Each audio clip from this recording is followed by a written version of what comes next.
नमस्कार प्रिय विद्यार्थियों। जैसे कि लास्ट क्लास में हमने ईथर के बारे में पढ़ा था। ईथर की संरचना आप लोगों को बताई थी, ईथर का नामकरण बताया था। ईथर का नामकरण भी थोड़ा सा इम्पोर्टेंट रहता है क्योंकि उसमें OCH3 ग्रुप जुड़ता है। अब आपको OCH3 ग्रुप किसके साथ रखना है, मतलब OCH3 ऑक्सी ग्रुप किसके साथ जोड़ना है। छोटे कार्बन हो उनके साथ ऑक्सी लगाना है, बाकी बड़ी कार्बन श्रृंखला के साथ एल्केन लगाना है। इसी क्रम में आगे बढ़ते हुए ईथर की संरचना के बारे में बताया था आपको। ईथर की संरचना में sp3 प्रकार का संकरण होता है, खास करके आपको ध्यान रखना है। और फिर इसके बॉन्ड एंगल के बारे में बताया था। इसमें जो बंद कोण का मान होता है वो 117 डिग्री होता है। खास करके ये आप चीज़ों को ध्यान रखना है। स्ट्रक्चर बना करके आपके सामने बताई थी। और नेक्स्ट अब हम आगे चलते हैं, ईथर की जो रासायनिक अभिक्रिया है, केमिकल प्रॉपर्टीज है, उसके बारे में स्टडी करते हैं। ईथर की रासायनिक अभिक्रिया देखिए, ईथर अलग अलग प्रकार से रिएक्शन करता है। खास करके ध्यान रखना, अगर ईथर का दहन करेंगे, दहन कंबंशन, कंबंशन बोला जाता है। देखिए हाइड्रोकार्बन है, ये भी एक प्रकार से कंबंशन करेंगे, इसका दहन करेंगे तो क्या बनेगा, ध्यान रखना। ये ईथर है आपके पास, दहन किसकी प्रेजेंस में होता है, ऑक्सीडेशन होता है इसका। ऑक्सीजन की उपस्थिति में होता है, क्या होता है इसका, CO2 बनेगा और H2 आउट होगा। CO2 और H2 आउट होता है। खास करके आपको ध्यान रखना है किस प्रकार से क्या आउट होगा, CO2 और H2 आउट होता है। खास करके आपको ध्यान रखना है। ये देख लीजिए, बैलेंस कर दिए, 4 हो गए हैं। ये हाइड्रोजन जोड़ दीजिए, 5 और 5 10 है, तो यहाँ 5 लगा दीजिए। इस प्रकार से ये 4 5 और यहाँ 6 लगा दीजिए। याद करने का तरीका बता रहा हूँ आपको, यहाँ 4 है, 5 है और यहाँ 6 ऑक्सीजन हो जाएंगे। इस प्रकार से आपका काम हो गया है। यहाँ पर यह है ईथर का दहन है। ईथर का दहन इस प्रकार से होता है। अब निर्जलीकरण है, डिहाइड्रेशन। फर्स्ट रिएक्शन हो गए, केमिकल प्रॉपर्टीज है ये। डिहाइड्रेशन बता देता हूँ, निर्जलीकरण, डिहाइड्रेशन, निर्जलीकरण कहा जाता है, ध्यान रखना इसे, निर्जलीकरण कहा जाता है। निर्जलीकरण मतलब जल का अणु बाहर निकलेगा। ये ठीक वैसे ही है, वैसे ही है जो पहले आपको बताया था किस प्रकार से निर्जलीकरण होता है सांद्र H2SO4 की प्रेजेंस में। वही रिएक्शन है, इसमें एल्कीन का निर्माण होता है। खास करके आपको ध्यान रखना है किसका निर्माण होगा, एल्कीन का निर्माण होता है। खास करके आपको ध्यान रखना है किसका निर्माण होता है, एल्कीन का निर्माण होता है। किसकी प्रेजेंस में होती है रिएक्शन, ध्यान रखना, Al2O3 एल्यूमिना की प्रेजेंस में होती है 350 डिग्री से 350 केल्विन पर। और ये क्या होगा, आपके एल्कीन बना है। क्या बनेगा यहाँ पर, एल्कीन का फॉर्मेशन होगा। खास करके आपको ध्यान रखना है। इस प्रकार से इसकी डिहाइड्रेशन रिएक्शन है। खास करके आपको ये याद रखना है किस प्रकार से इनका निर्माण होता है। इसी प्रकार से नेक्स्ट रिएक्शन आगे की ओर बढ़ते हुए आपको बता देते हैं किस प्रकार से इनकी रिएक्शन होती है। खास करके आपको ये याद रखना है। नेक्स्ट आगे की ओर बढ़ते हुए बता देते हैं आपको, यहाँ पर कंबेंशन और आपके डिहाइड्रेशन दो टॉपिक हुए हैं इसके रिएक्शन के केमिकल प्रॉपर्टीज में से। इसी प्रकार से केमिकल प्रॉपर्टीज आगे बताते हुए इनको बता देते हैं आपको, किसके साथ रिएक्शन कराइए, R और R की यानी कि ईथर की आप किसके साथ रिएक्शन करवा दीजिए, HX के साथ रिएक्शन करवा दीजिए, हाइड्रोजन हैलाइड के साथ रिएक्शन करवा दीजिए। क्या बनेगा देख लीजिए, आप लोग को वैसे पता है क्या बनता है। यहाँ पर बनता है ROH और ये देखिए ROH, ये इसको इसके साथ ले जाइए, ठीक है ना, और इसको इसके साथ ले जाइए, ये हो गया आपके RH और ROH बन गया। ध्यान रखना, एल्कोहल और एल्कीन हैलाइड बनते हैं। खास करके ध्यान रखना क्या बनेगा, एल्कोहल और एल्कीन हैलाइड बनेगा। ये अभिक्रिया अगर इसी क्रम में इसके रूप में हो, यानी कि एनिसोल के रूप में हो, ओनिसोल के रूप में हो, ये देख लीजिए मेथोक्सीबेंजीन के रूप में, एथोक्सीबेंजीन एल्कोक्सीबेंजीन के रूप में हो, HX के साथ रिएक्शन कराएंगे तो क्या बनेगा देख लीजिए आपके सामने क्या बनता है। आप लोग बता सकते हो आसानी से किस प्रकार से रिएक्शन होगी और क्या बनेगा। यहाँ पर कौन किसका निर्माण होगा, यहाँ पर फिनोल का निर्माण होगा। ध्यान रखना, यहाँ एल्कोहल बन रहा है तो यहाँ क्या बनेगा, फिनोल बनेगा। खास करके आपको ध्यान रखना है, यहाँ किसका निर्माण हो जाएगा, फिनोल का निर्माण हो जाएगा। ध्यान रखना, इससे फिनोल का निर्माण हो रहा है। खास करके ध्यान रखना, ये R आउट हुआ, X के साथ चला जाएगा, RH हो जाएगा। क्या हो जाएगा, एल्कीन हैलाइड हो जाएगा। यहाँ पर भी इस प्रकार से ये रिएक्शन है, आप लोगों को बता दी है किस प्रकार से ये रिएक्शन होती है। ध्यान रखना, इस प्रकार से ये रिएक्शन है। नेक्स्ट इसी प्रकार से आगे बढ़ते हुए बता देते हैं, C2H5O C2H5O यानी कि डाइएथिल ईथर की HI के साथ रिएक्शन होगी, क्या बनेगा, एल्किल हैलाइड बनेगा। ध्यान रखना, एल्किल हैलाइड बनेगा। यहाँ लिख करके बता देता हूँ, ये देखिए C2H5O और C2H5O यानी कि डाइएथिल ईथर है, इसकी HI के साथ रिएक्शन होगी, क्या बनेगा।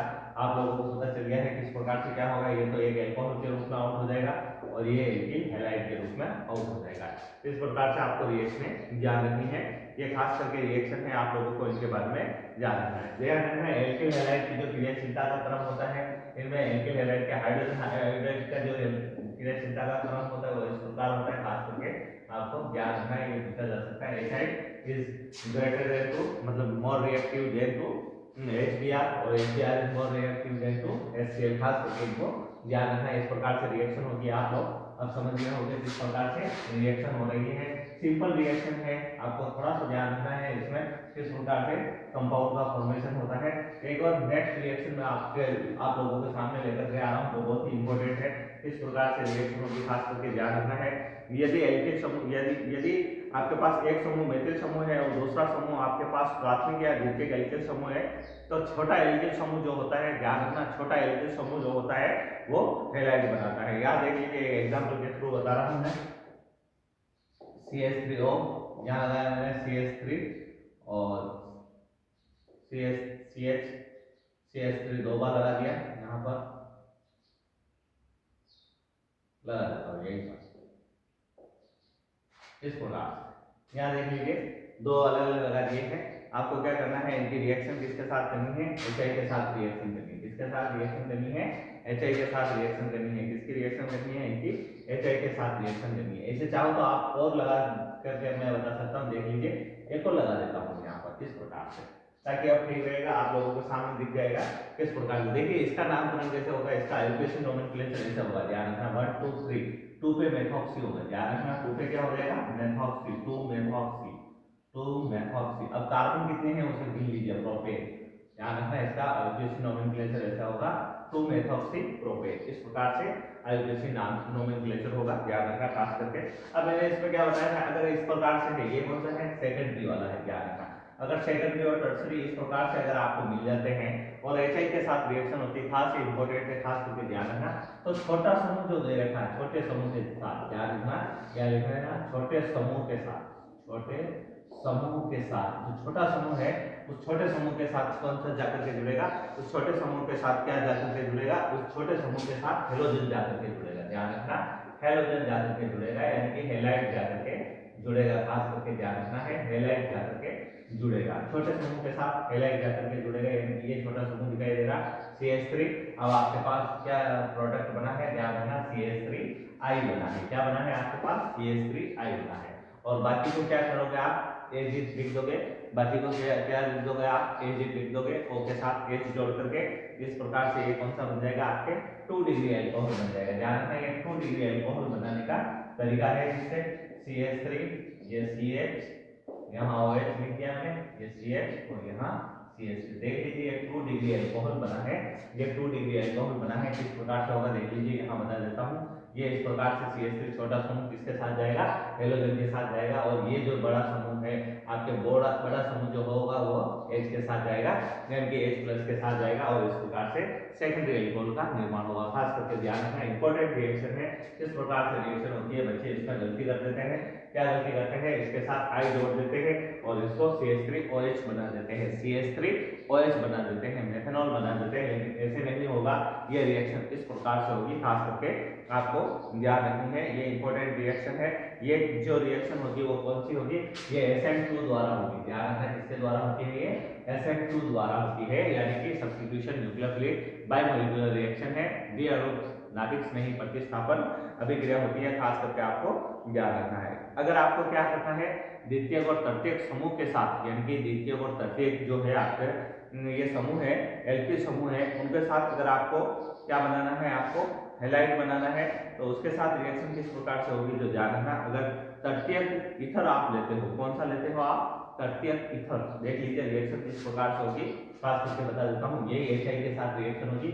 तृतीयक ले लेते हैं, इस ईथर को कौन सा कर देते हैं, तृतीयक कर देते हैं। यहाँ द्वितीयक बनाए हैं, अब आपके सामने इसी को तृतीयक बना करके बता देते हैं, तृतीयक यानी कि टर्सरी वाला बना करके बता देते हैं। यहाँ टर्सरी लगा दिया है एक और, ध्यान रखना कोई विशेष फर्क किया है नहीं, मैंने इसी स्ट्रक्चर को लेकर के बना दिया है।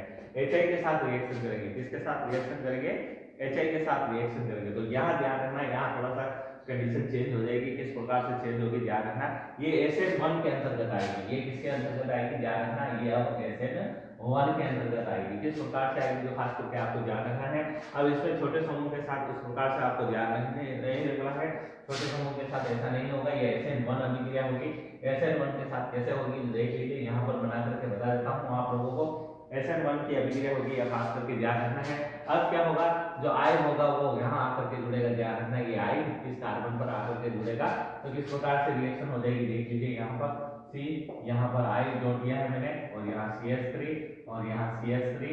देखिए एल्किल आयोडाइड बना है, एल्किल आयोडाइड बना है, वो भी कौन सा 3 डिग्री वाला, ध्यान रखना 3 डिग्री एल्किल आयोडाइड बना है।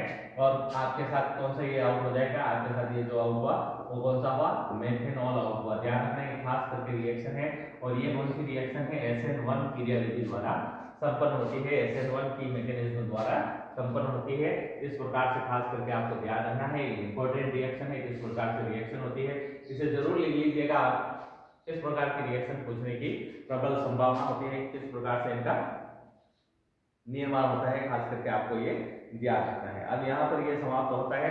अब आगे की ओर बढ़ते हुए बता देते हैं किस प्रकार से है। अगर आपको तृतीय एल्किल आपने ले रखा है, ये तृतीय एल्किल इसी की सामने H2SO4 के साथ रिएक्शन करोगे तो क्या बनेगा देख लीजिए। यहाँ पर ही बता देता हूँ किस प्रकार से क्या होगा।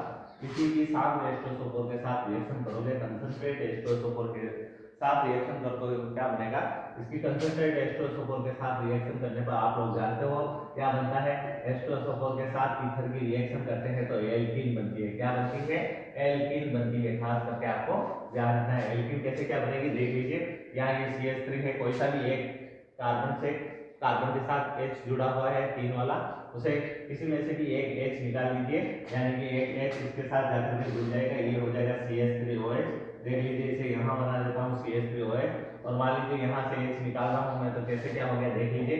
यहाँ हो गया CH3 और यहाँ हो गया CH2 और यहाँ हो गया CH3। इस प्रकार से देख लीजिए एल्कीन का निर्माण हुआ। किसका निर्माण हुआ आपके यहाँ पर, ये एल्कीन का निर्माण हुआ। इस प्रकार से ये कंसंट्रेट H2SO4 के साथ रिएक्शन के थ्रू किसका निर्माण होता है, एल्कीन का निर्माण होता है। ऐसा किस लिए होता है, विलोपन अभिक्रिया जो होती है प्रतिस्थापन से ज्यादा आगे बढ़ जाती है, वो पहले अपना काम करेगी।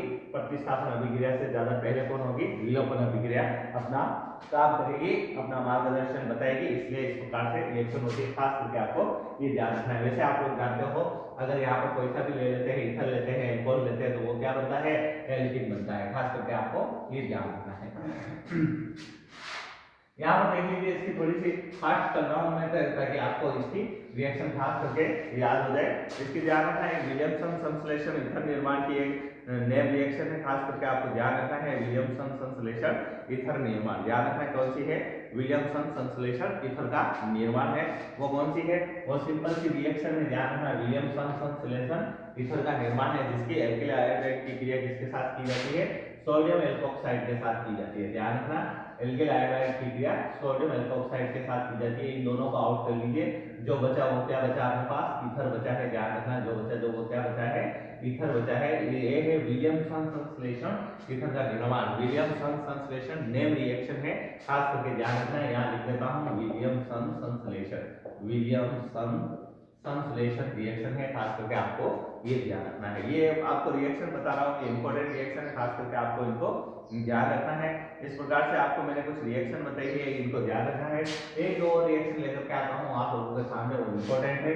ये विलियमसन संश्लेषण रिएक्शन थी, खास करके आपको ध्यान रखना है। अगर आपको क्या करना है, अगर आपको द्वितीय को तृतीयक एल्किल हैलाइड का प्रयोग करके ईथर का निर्माण करना है तो उसमें कौन सी अभिक्रिया होती है, विलोपन अभिक्रिया होती है, जो अभी आपको समझाया है। खास करके ध्यान रखना है। यहाँ पर देखिए किस प्रकार से होगी, आपके सामने बता देता हूँ। जैसे देख लीजिए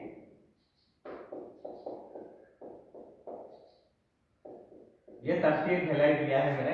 तृतीयक हैलाइड की अभिक्रिया अगर सोडियम एथोक्साइड के साथ करते हो, ये सोडियम एथोक्साइड है। कौन सा है ये, सोडियम एथोक्साइड। इसके साथ अगर रिएक्शन करते हो, खास करके ध्यान रखना है तृतीयक एल्किल हैलाइड की रिएक्शन सोडियम एथोक्साइड के साथ करते हो तो ध्यान रखना क्या बनेगा, एल्कीन बनेगा। क्या बनेगा, एल्कीन बनेगा। यहाँ लिख देता हूँ एल्कीन बनेगा। किसमें से एल्कीन बनेगा, आपको पता है इसमें से एल्कीन बनेगा। ध्यान रखना एल्कीन किसमें से बनेगा, इसमें से बनेगा। और ये किसके साथ आउट होगा, ये C2H5OH के साथ आउट होगा, C2H5OH के साथ आउट होगा। और ये किसके साथ होगा, NaCl के रूप में आउट होगा। खास करके ध्यान रखना ये ऑक्सीजन इसके साथ इंक्लूड करना आप, ये NaCl के रूप साथ में आउट होगा। ध्यान रखना इस प्रकार से रिएक्शन होगी। एल्कीन कैसे बनती है अभी मैंने आपको बता दी थी। विलोपन अभिक्रिया जल्दी होती है, प्रतिस्थापन से आगे कौन निकल जाती है, विलोपन अभिक्रिया निकल जाती है।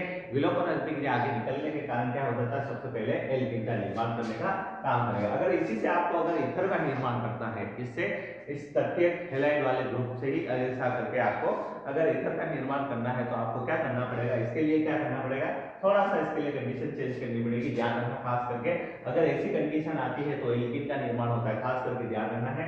इसी रिएक्शन को यहाँ पर बता रहा हूँ मैं, थोड़ा सा देख लीजिए। CH3 CH3 और CH3 यहाँ लगाया है मैंने। यहाँ आपको एल्कोक्साइड लेना पड़ेगा। याद रखना यहाँ पर आपको क्या लेना पड़ेगा, एल्कोक्साइड लेना पड़ेगा और फिर इसकी रिएक्शन किसके साथ करनी पड़ेगी आपको, यहाँ एल्कोक्साइड लेकर के आपको इसकी रिएक्शन किसके साथ करनी पड़ेगी, ये जो ले रहे हो कंपोनेंट आपको कौन सा लिया है आपने, C2H5Br लोगे। यहाँ पर कौन सा लोगे, एल्किल हैलाइड लोगे। ध्यान रखना यहाँ पर एल्किल हैलाइड लोगे और इस प्रकार से कंपोनेंट आपको लेना पड़ेगा, खास करके ध्यान रखना। अब कौन किसके साथ आउट हो जाएगा, देख लीजिए यहाँ पर Na Br के साथ आउट हो जाएगा, Na किसके साथ आउट हो जाएगा, Br के साथ आउट हो जाएगा। और यहाँ ये ध्यान रखना C2H5 आकर के बैठेगा, यहाँ ईथर का निर्माण होगा। किसका निर्माण होगा, यहाँ पर ईथर का निर्माण होगा। खास करके आपको ध्यान रखना है, ये इंपॉर्टेंट रिएक्शन है। ईथर का निर्माण कैसे करोगे बताइए, इससे क्या बनेगा, खास करके आपको ध्यान रखना है, यहाँ पर ईथर का निर्माण होता है। देख लीजिए इसका आयोडेशन नोमेनक्लेचर कैसा होगा, 1 2 और 3 2 methoxy 2 methyl 2 ethoxy 2 ethoxy 2 methyl propane. ध्यान रखना 2 एथॉक्सी 2 मेथिल प्रोपेन। ध्यान रखना इस प्रकार से इसका नोमेनक्लेचर होगा, खास करके आपको ध्यान रखना है। देख लीजिए इस प्रकार से कैसे बना है, ये भी तृतीयक है और ये भी तृतीयक है, लेकिन ये हैलाइड ग्रुप है। ध्यान रखना और ये एथॉक्साइड ग्रुप है। एथॉक्साइड से एल्किल बनेगा। ध्यान रखना, याद रखने का तरीका बता देता हूँ। एथॉक्साइड से क्या बनेगा आपके, एथॉक्साइड से आपके क्या बनेगा, यहाँ लिख देता हूँ एथॉक्साइड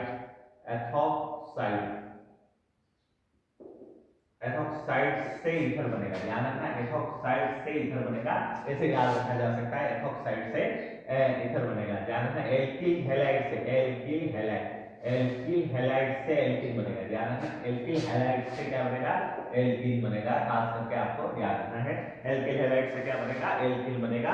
और इथॉक्साइड से ईथर बनेगा। खास करके आपको ध्यान रखना है, इथॉक्साइड किसके साथ ले रहा है, तृतीयक के साथ ले रहा है। खास करके आपको इनको ध्यान रखना है, ये इंपॉर्टेंट रिएक्शन है, आप लोगों को इसके बारे में जानकारी होनी चाहिए। ये सबसे इंपॉर्टेंट रिएक्शन थी, किस प्रकार से क्रिया होती है, किस प्रकार से ईथर का निर्माण होता है, खास करके आपको ध्यान रखना है। अब शुष्क सिल्वर के साथ रिएक्शन करोगे, बता देता हूँ किस प्रकार से ईथर का निर्माण होता है। देखिए ये ईथर बनाने के तरीके हैं, किस प्रकार से तरीके हैं, कैसे एग्जाम में पूछे जा सकते हैं। मैं ये थोड़ा सा चैप्टर पढ़ा दूंगा, उसके बाद बताऊंगा आपको कि इसे कैसे एग्जाम में पूछे जा सकते हैं।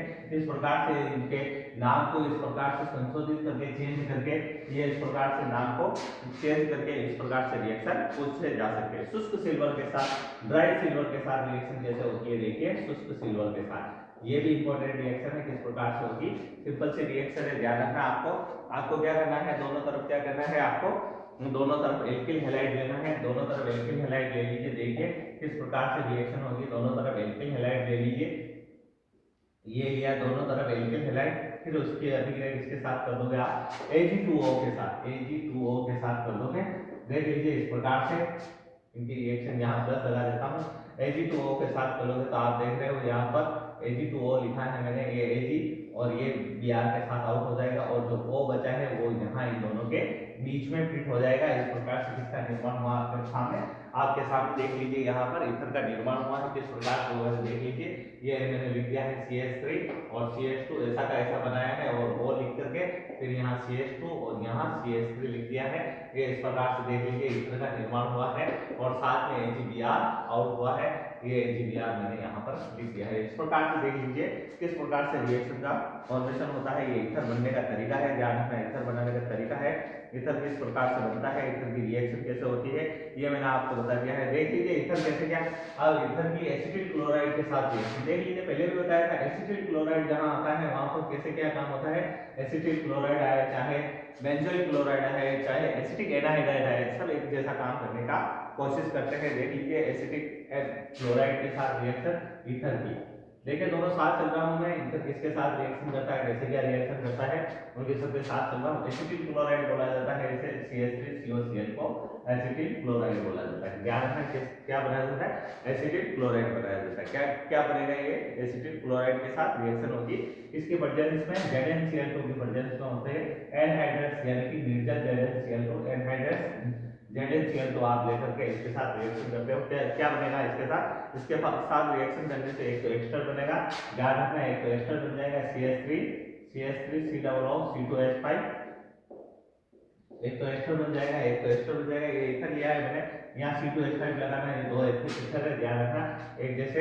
प्लस दूसरा क्या बना, कैसा भी ले लीजिए, ये ले लीजिए, आपने ये लिया है तो ये तो एस्टर बन गया। आपके साथ क्या बना है, एस्टर बन गया, देख लीजिए CH3COO और C2H5, ये लिख दिया मैंने CH3COO C2H5। मान लीजिए यहाँ CH3 लिया होता तो CH3Cl लिख देते, यहाँ C2H5 लिया है तो आप लिख दोगे C2H5Cl। इस प्रकार से रिएक्शन हो जाएगी, कोई कठिन रिएक्शन नहीं है ये, इस प्रकार से एस्टर का निर्माण होगा। ध्यान रखना, अगर यहाँ पर एसिटिक एनहाइड्राइड आ जाता है, एसिटिक एनहाइड्राइड, ध्यान रखना ये दोनों बाइक है, दोनों एक दूसरे की जाया करते हैं, एसिटिक एनहाइड्राइड आ जाता है तो भी इसी प्रकार से एस्टर का निर्माण होता है। खास करके आपको ध्यान रखना है किसका निर्माण होगा, एस्टर का निर्माण होता है। ये एस्टर जो होंगे वो कितने हो जाएंगे, डबल हो जाएंगे। खास करके आपको ध्यान रखना है कितने हो जाएंगे, डबल हो जाएंगे। ये रिएक्शन होगी सिर्फ, और यहाँ से ये थोड़ा सा मेटल हटा दोगे क्योंकि ये एसिटिक एनहाइड्राइड है, यहाँ पर Cl नहीं आया है, इसलिए ये मेटल थोड़ा सा हटा दोगे यहाँ से, एसिटिक एनहाइड्राइड के साथ रिएक्शन करोगे तब इसे हटा दीजिए। बाकी ये रिएक्शन सेम है, एक ही चीज से आपके ये दो शिकार हो गए, ताकि आप लोगों को पता चले किस प्रकार से रिएक्शन होती है। और आपको इसके बारे में आगे पढ़ा चुका हूँ मैं, कैसे किस प्रकार से, जैसे ये आपको बताया था किस प्रकार से ये काम होता है। जैसे इलेक्ट्रॉन्स के ही प्रतिस्थापन अभिक्रिया एनिसोल की जो होती है वो कैसे होती है, हेलोजनीकरण, ब्रोमीनीकरण और सल्फोनीकरण जो भी था, डाइटीकरण उसका बताया था। ऑर्थो और पैरा पोजीशन पे ले जा करके जोड़ना है, किनको जोड़ना है, जिसके भी साथ रिएक्शन कर रहे हो आप उनको कहाँ पर ले जा करके जोड़ना है, ऑर्थो और पैरा पोजीशन पे। और पैरा वाला जो होगा वो आपके मेन प्रोडक्ट होगा, मुख्य उत्पाद होगा, खास करके ध्यान रखना है मेजर प्रोडक्ट होगा। इस प्रकार से यहाँ पर ये एल्कोहल फिनोल ईथर समाप्त होता है। एल्कोहल फिनोल ईथर में एक तो कॉल्वे अभिक्रिया इंपॉर्टेंट है, एक विलियमसन संश्लेषण ईथर इंपॉर्टेंट है, और दूसरे आपको अभी बताया था एक राइमटिमान बताया था, राइमटिमान इंपॉर्टेंट है। राइमटिमान, कॉल्वे और विलियमसन संश्लेषण, और किस प्रकार से ईथर का निर्माण होता है देख लिया आपने। ईथर कैसे बनाओगे आप, एथोक्साइड के साथ ईथर बनाओगे, और किस प्रकार से हैलाइड HI लेते हो तो किस प्रकार से छोटे कार्बन के साथ वो H जाकर के जुड़ेगा, I जाकर के जुड़ेगा, आपको ये इस तरीके से बताया है। इन कंडीशनों को खास करके ध्यान रखना है। यहाँ ये चैप्टर अपने फिनिश होता है। नेक्स्ट चलते हैं इसी के साथ एमीन चैप्टर चलते हुए बताया जाता है। NH2 ग्रुप होता है, खास करके एमीन कहा जाता है। ध्यान रखना इसमें क्या होता है, अमोनिया जो होता है, अमोनिया से क्या होता है, एक एक H आउट होता जाएगा, एक एक H आउट होता जाएगा, और R जुड़ता जाएगा। क्या जुड़ता जाएगा, R जुड़ता जाएगा, एक एक H आउट होता जाएगा, यानी कि इसकी एल्किल हैलाइड के साथ रिएक्शन होती है। ध्यान रखना, तो क्या बना आपके साथ, RNH2 बना और HX आउट। इसी प्रकार से वापस रिएक्शन होगी तो क्या होगा, RNH बनेगा, दो बार R हो जाएगा और HX आउट होगा, और ये क्या होगा, R3 बनेगा और N होगा और HX आउट हो जाएगा। इस प्रकार से देखिए ये रिएक्शन होती रहती है। इसको ट्राई एल्किल एमीन कहते हैं, इसे डाई एल्किल एमीन कहते हैं। इसको ये सीधा सा एमीन चलेगा, 1 डिग्री एमीन है ये, और ये 2 डिग्री एमीन है, ध्यान रखना, और ये 3 डिग्री एमीन है, ध्यान रखना। 3 डिग्री एमीन में क्या रहेगा, खाली नाइट्रोजन रहेगा और उसके आसपास एल्किल समूह जुड़े रहेंगे 3 डिग्री वाले में, और 2 डिग्री वाले में क्या रहेगा, ये दो एल्किल होंगे और एक हाइड्रोजन और उसके साथ उपस्थित रहेगा। खास करके आपको ध्यान रखना है। ये एल्किल के बारे में बताया था आपको, किस प्रकार से एमीन के बारे में बताया, इस प्रकार से एमीन की ये रिएक्शन होती है। खास करके आपको ध्यान रखना है, ये एमीन के बारे में बताया आप लोगों को। अब इसी प्रकार से आगे की ओर बढ़ते हुए मैं बता देता हूँ किस प्रकार से एमीन का नोमेनक्लेचर होगा। एमीन का नोमेनक्लेचर इंपॉर्टेंट है, और इन्हें प्राथमिक, द्वितीयक, तृतीयक एमीन कहा जाता है। इस प्रकार से खास करके आपको ध्यान रखना है, प्राथमिक, द्वितीयक, तृतीयक और एमीन किस प्रकार से होंगे जो आपको ध्यान रखना है। एमीन जो होता है वो किस प्रकार से इनका नामकरण किया जाता है आप लोगों को बता देता हूँ कुछ एग्जाम्पल लेकर के। द्वितीय और तृतीयक के खास कर बता देता हूँ, द्वितीय और तृतीयक के नोमेनक्लेचर। देखिए एमीन के नोमेनक्लेचर अभी तक आए नहीं है, हो सकता है आपके एमीन के नोमेनक्लेचर का नंबर लगे। एमीन के नोमेनक्लेचर किस प्रकार से होता है जो देख लीजिए।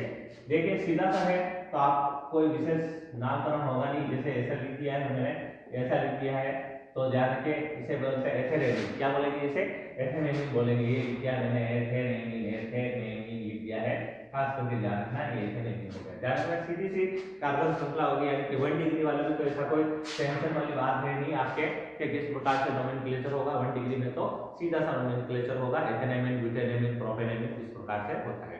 ध्यान रखना 1 डिग्री कैसे होगा? NH2 लगा हुआ होगा तो 1 डिग्री होगा, NH होगा तो 2 डिग्री होगा। जैसे देख लीजिए यहाँ मैंने कर दिया है NH और इसको लिख दिया है CH3, और यहाँ देख लीजिए थोड़ी कार्बन बढ़ा देता हूँ, ठीक है ना, यहाँ कार्बन बढ़ा दिया, जैसे एक कार्बन बढ़ा करके बता देता हूँ, यहाँ एक कार्बन बढ़ा है तो इसे कहेंगे N मेथिल एथेनेमिन। ध्यान रखना छोटे कार्बन के साथ N मेथिल लगेगा, यानी कि एक बार N लिखोगे फिर मेथिल लिखोगे, N मेथिल फिर लिखोगे एथेनेमिन। ध्यान रखना N मेथिल एथेनेमिन लिखोगे, N मेथिल एथेनेमिन लिखोगे, यानी एक बार ही लिखोगे N मेथिल एथेनेमिन। ये ध्यान रखना किसके लिए है? ये 2 डिग्री के लिए। ध्यान रखना 2 डिग्री एमिन के लिए इस प्रकार से नोमेनक्लेचर होगी। 2 डिग्री कैसे हुआ? देख लीजिए इसके साथ N के साथ एक H लगा हुआ है, देख लीजिए इसको मैं और कार्बन को बढ़ा देता हूँ इस प्रकार से, दूसरा यहाँ लिख करके बता देता हूँ CH3 और N लगा करके H लगा करके मैंने यहाँ कार्बन बढ़ा दिए हैं। देख लीजिए यहाँ कार्बन बढ़ा दिए हैं, कार्बन बढ़ाने से कुछ नहीं होगा, उससे तो उनके एल्केन के साथ एमीन लग जाएगा, इस तरीके से होगा। देखिए N के साथ कौन है? एक छोटा ग्रुप है, छोटे ग्रुप के साथ लिखेंगे N मेथिल, N मेथिल क्या लिखेंगे यहाँ पर? N methyl propanamine, butanamine. जितने भी कार्बन लंबे हैं जैसे 1 2 और 3 हो गए तो प्रोपेनेमिन, 4 हो गए तो ब्यूटेनेमिन, 5 हो गए तो पेंटेनेमिन। इस प्रकार से नोमेनक्लेचर होगा, खास करके आपको ध्यान रखना है। यानी कि N पे क्या जुड़ा हुआ है? मेथिल जुड़ा हुआ है, तो आपको क्या लिखना है? N methyl propanamine, N methyl butanamine. इस प्रकार से नाम लिखने हैं N मेथिल के साथ, N मेथिल के साथ लिखने हैं। खास करके आपको ये ध्यान रखना है, बच्चे यहाँ कंफ्यूज होते हैं, N नहीं लिखते हैं, N खा जाते हैं। वो N को खाना नहीं है, यहाँ रोकना है। कैसे रोकना है? देखिए H के साथ हो तो एक बार लिखना है और H गायब हो जाता है। अब तरकीब में चलेंगे, 2 डिग्री एमिन के एग्जाम्पल ये है आप लोगों के सामने। अब तरकीब एमिन का एग्जाम्पल लेकर के आप लोगों को बता देता हूँ। देखिए इसका नोमेनक्लेचर अभी तक पूछा नहीं है, हो सकता है इसकी संभावना हो, प्रबल संभावना हो, क्योंकि एक बार इथर का नोमेनक्लेचर जरूर आया है और एल्कोहल के नोमेनक्लेचर आए हैं, सबके नोमेनक्लेचर लगभग देख चुके हैं, लेकिन इसका एमिन का नोमेनक्लेचर आया है नहीं। और नोमेनक्लेचर एमिन का इंपॉर्टेंट है, किस प्रकार से होगा जरा ध्यान रखना, खास करके अगर आया हो तो भी आप लोग देख लेना, इतना ध्यान नहीं है मेरे को। अब देख लिए यहाँ पर मैंने इस प्रकार से नोमेनक्लेचर सिंपल होते हैं, इतने कठिन नहीं होते, ध्यान रखना। देखिए ये एक N है, N से सभी एल्किल ग्रुप जुड़े हुए, यानी कि अभी मैंने बताया था N से सभी क्या जुड़े हुए रहेंगे? R जुड़े हुए रहेंगे, यानी कि इसके पास H नहीं होगा, तो इसे क्या कहा जाएगा? इसे 3 डिग्री एमिन कहा जाएगा। क्या कहा जाएगा? इसे 3 डिग्री एमिन कहा जाएगा। ध्यान रखना इसके साथ क्या है? एक मेथिल यहाँ है, एक मेथिल यहाँ है, तो दोनों ग्रुप को साथ में लेकर के आइए, ठीक है ना। तो इसे लिखेंगे NN। ध्यान रखना दोनों पर क्या है? दोनों पर सेम है, तो NN 2 बार लिखेंगे, यहाँ 2 बार लिखेंगे, वहाँ डाई में 1 बार लिखेंगे, ट्राई में 2 बार लिखेंगे, ठीक है। एक एक कम कर दीजिए, मतलब 2 डिग्री में 1 बार लिखेंगे, 3 डिग्री में 2 बार लिखेंगे, इस प्रकार से NN डाइमेथिल, 2 बार मेथिल है इसके, NN डाइमेथिल। और फिर जितने कार्बन है उसके साथ उनके काउंटिंग लिख दीजिए, तो कितने साथ है? प्रोपेनेमिन। क्या हो जाएगा ये? प्रोपेनेमिन। खास प्रकार से इससे ध्यान रखना है, NN डाइमेथिल प्रोपेनेमिन, इस प्रकार से इनका नोमेनक्लेचर हो जाएगा। एक और नोमेनक्लेचर इसके साथ ले लेते हैं, जैसे देख लीजिए यहाँ लिया है मैंने, यहाँ NCH3 लिखा है, देख लीजिए, और यहाँ मैंने लिखा है, यहाँ नीचे लंबी श्रृंखला बना देता हूँ थोड़ा आप लोगों को कंफ्यूज करने के लिए, ठीक है ना। और फिर यहाँ पर मैंने एथिल ले लिया है, देख लीजिए इस प्रकार से मैंने श्रृंखला चेंज कर ली है। इस श्रृंखला को आप लंबा चौड़ा बना सकते हो। जो लंबा चौड़ी श्रृंखला है उसको आपको एल्केन में काम में लेनी है। ध्यान रखना ये लंबी चौड़ी श्रृंखला है, इसको किसके रूप में काम में लेनी है? प्रोपेन के रूप में काम में लेनी है। तो ये क्या हो जाएगा? ये हो जाएगा प्रोपेनेमिन। क्या हो जाएगा ये? प्रोपेनेमिन। ये हो गया आपके साथ प्रोपेनेमिन। ध्यान रखना इसको लास्ट में मैंने लिख दिया प्रोपेनेमिन। ध्यान रखना अगर इसके एक और कार्बन बढ़ा देता हूँ आपको, प्रोपेनेमिन का ही एग्जांपल ले लेता, इसको कर दिया है मैंने आप ब्यूटेनेमिन। ध्यान रखना क्या कर दिया? ब्यूटेनेमिन, ये कर दिया ब्यूटेनेमिन, ठीक है। इसमें कार्बन बढ़ा दिया मैंने, इसको क्या कर दिया?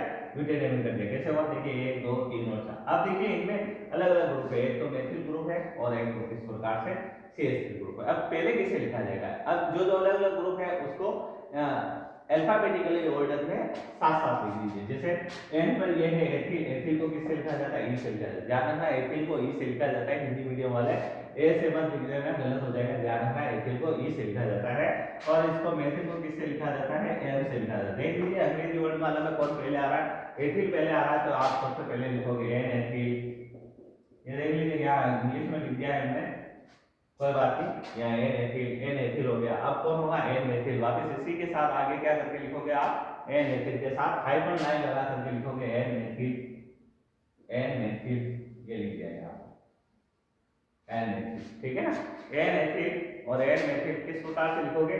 ध्यान रखना ये इंग्लिश और इनके नाम के बीच में हाइफन लाइन है, ध्यान रखना इस प्रकार से N methyl, N ethyl, N ethyl, N methyl, फिर ब्यूटेनिन। ध्यान रखना ऐसे नामकरण होगा, N ethyl, N methyl, butanamine, ये इनका आईयूपीएसी नोमेनक्लेचर होगा। खास करके आपको ध्यान रखना है, ये आईयूपीएसी नोमेनक्लेचर इंपॉर्टेंट है, किस प्रकार से इनके आईयूपीएसी नोमेनक्लेचर किए जाते हैं, खास करके आपको ध्यान रखना है। इनके आईयूपीएसी नोमेनक्लेचर इंपॉर्टेंट है। यहाँ पर इनके आईयूपीएसी नोमेनक्लेचर समाप्त होता है, ध्यान रखना है। अब एमिनो में समावेता जो होती है वो किस प्रकार से होती है? ध्यान रखना एमिनो में जो समावेता होगी वो एक तो आपकी श्रृंखला तो सभी में चलेगी, ध्यान रखना श्रृंखला समावेता सभी में होगी और स्थान समावेता भी लगभग सब में होगी। और इसमें यहाँ पर क्या है? क्रियात्मक समावेता भी होगी। ध्यान रखना यहाँ पर क्रियात्मक समावेता किससे होगी? जिसे 2 डिग्री, 3 डिग्री और 1 डिग्री में चला जाता है, क्रियात्मक समावेता होगी।